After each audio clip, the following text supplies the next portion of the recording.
And now, I think I need to put this down a little bit.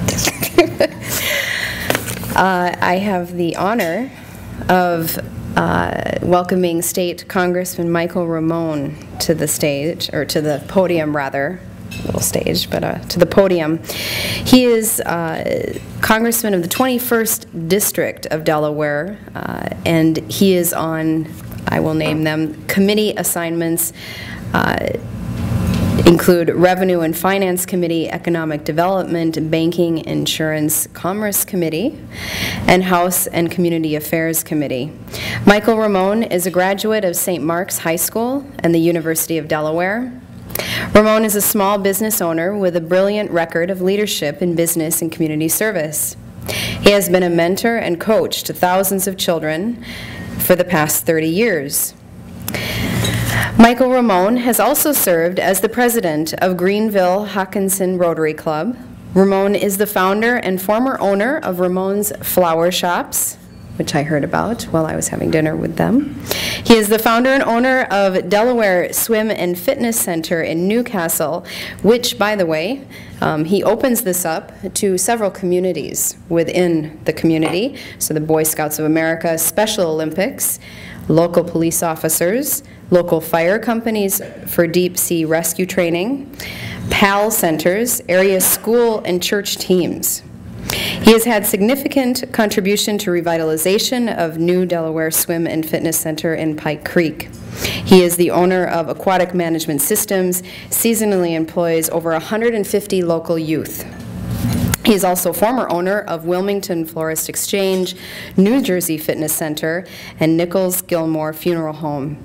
He is also owner of BC Communities. He is responsible for management of over 80 homeowner associations in this tri-state area.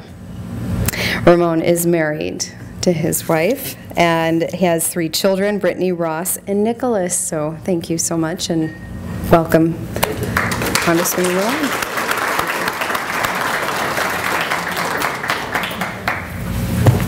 Thank you. Thank you. I am honored to be here tonight for the first Rumi Forum and Friendship Dinner. And what I'm going to try to do in a few moments is give you just a brief introduction of who I am and my world. Then I want to move into a brief discussion about Rumi and the organization and the forum in which this wonderful man has begun. And I would like to conclude with exactly why I wanted to be here tonight. Before I did any of those things, I just have to say, for a minute, I thank my wife Lisa for being here. I told her after going to the first luncheon when our esteemed Mayor Vance Funk spoke that this is something neat, this is something different, this is something that I think we need, and it's something as far as us giving back, it's something we need to be involved in because it helps further that goal that we've had all our lives. Having said that, thank you for such a wonderful introduction. I don't know that I can live up to all those things. What it really is just a guy who probably has ADD and does too many things, and that's probably what it's really about. But we've been very successful in building businesses, and we've built businesses in our community that not only do things that I think give back to the community, but they do things that make people happy. The first thing we opened was flower shops, and it's always wonderful bringing people flowers. And we did it in a business sense that we tried to please people, keep them happy, do the right thing to take care of people in our community and take care of our customers. We did have a terrible incident in our lives where we had built up to 5 retail flower shops and we had a wholesale exchange, and business was booming and God was good and the world was great and we were making a ton of money, and our building got hit by lightning and it burnt down. Well, as a young businessman who jumps out of college in his senior year to open up a flower shop, and 7 or 8 years later realizes you need to keep updating your insurance or you lose an enormous amount of money. So Lisa and I looked at each other with our 3 little kids and said, you know, why did God do this to us? What did we do? Why are we being penalized? And what it was, I think it was an awakening for us. We were getting lost in the business of the business and lost the business of the people. So what we did, Lisa and I regrouped. We whined and cried a little bit. We felt sorry for ourselves. And then we went out and we started doing what we always did, what we loved.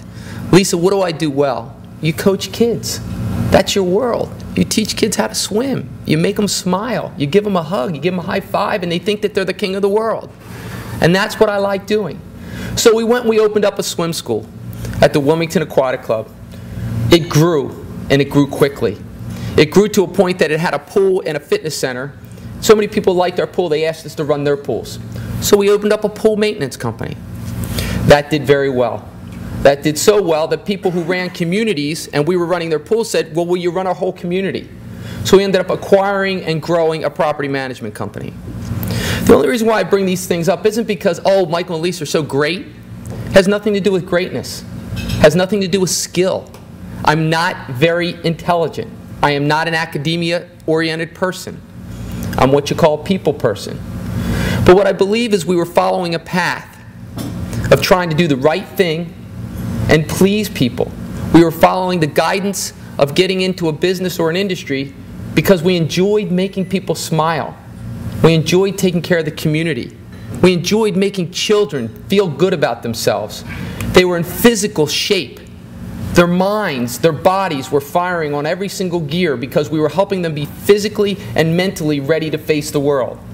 We were giving something back to society in a business environment. And then I come to this epiphany. I truly believe in life. If you do good things, God gives you more opportunities to do more good things. I believe that.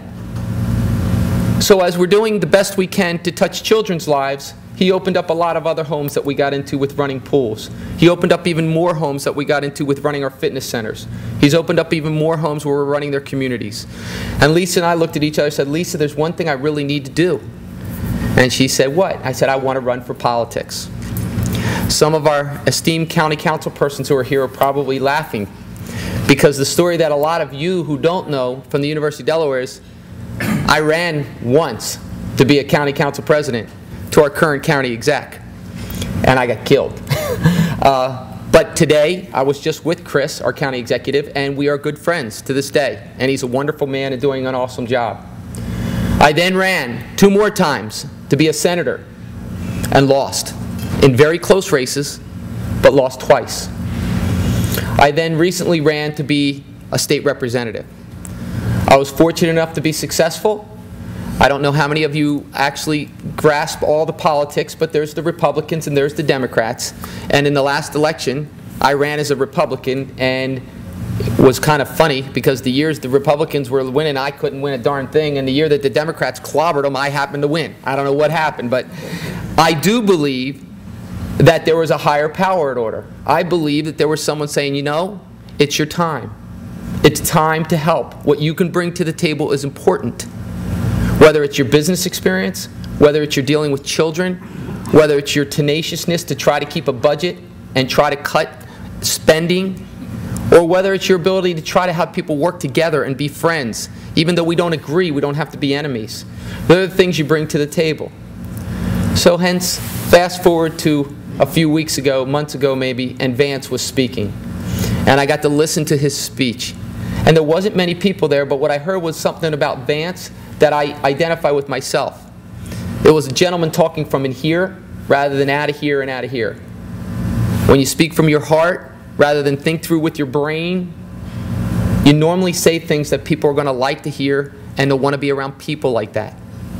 You have a founder who is that kind of person. I had the opportunity to read some brief information that I've gotten about Rumi and the Rumi Forum, and it's intriguing to me. The Rumi Forum prints that they welcome everyone who has a desire to explore, quote, the other, in the spirit of mutual respect and tolerance. I keep going back to Lisa. Lisa knows my biggest thing in life is be respectful. You don't have to agree, but you have to be respectful. What a wonderful thing to live by. Rumi believes opening up our heart and mind to the other without prejudice and judgment is something we need to live by.